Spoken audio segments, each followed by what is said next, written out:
What is Geoguessr?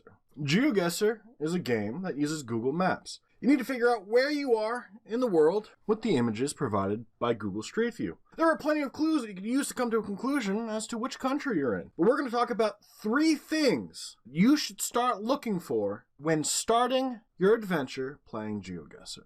The first thing you want to learn is that you are guessing where you start, not where you go. When we play this game, we're able to move and travel along roads, whether they're dirt, paved, or not. And our goal is to find out the location we spawn in at. There are a lot of buttons on the left-hand side of the screen. We have a compass, we have the full screen button, return to start button, and then zooms.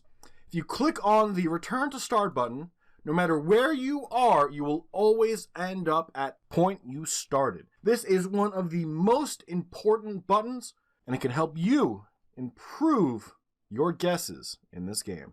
We mentioned the compass, which you can clearly see.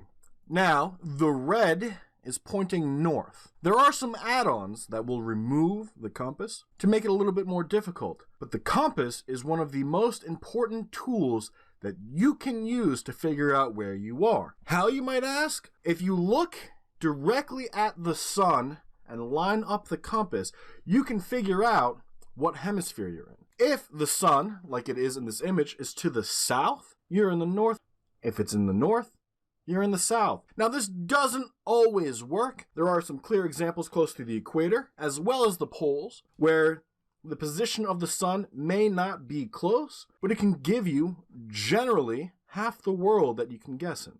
Besides being able to use the compass to orient yourself in a certain hemisphere, you can also use it to orient yourself on streets. As you can see, we're currently on a road that is heading slightly northeast and going slightly southwest. When you find yourself on the map and you zoom in, you can find a random city and try and find a road that fits that orientation. Doesn't always mean it'll be correct, but if you know what city you're in, it could help you get a better guess. Finally, we want to learn what the camera generations are, also known as the camera gens. They're the different cameras that were used to cover Street View by Google. There are 4 different types of these: Gen 1, Gen 2, Gen 3, and Gen 4. It's very easy to tell the difference between all 4 gens, and certain countries are only covered by certain camera generations. A Gen 1 camera, as shown on screen right now, is the worst and the earliest camera generation that Google used. A lot of people call it the potato cam, but it is incredibly blurry, and it is incredibly difficult to find out any information while you are in Gen 1. Gen 2, also known as the halo, contains a blurry section at the top of the screen and a blurry section at the bottom of the screen. It is a circle that fully rotates 360 degrees around the camera. It's called the halo because you can clearly see on the top of the screen the blur, and it usually looks a little bit lighter, giving the appearance of a halo. Gen 3, the most common, is the camera gen that you could find nearly everywhere.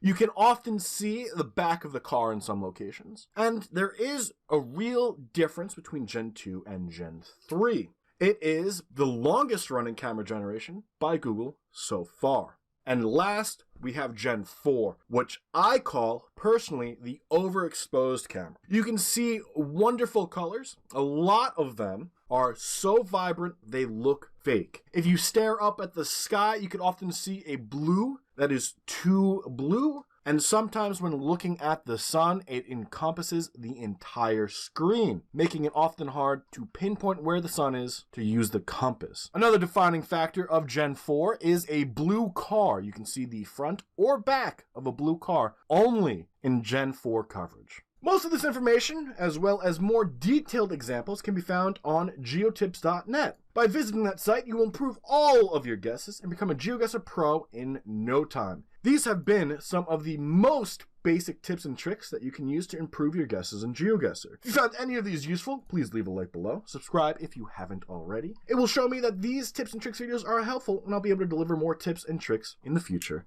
to make you a better player. I have been King Maff. Thank you so much for watching, and we look forward to seeing you guys all next time. But until then, enjoy the rest of your day, and bye-bye.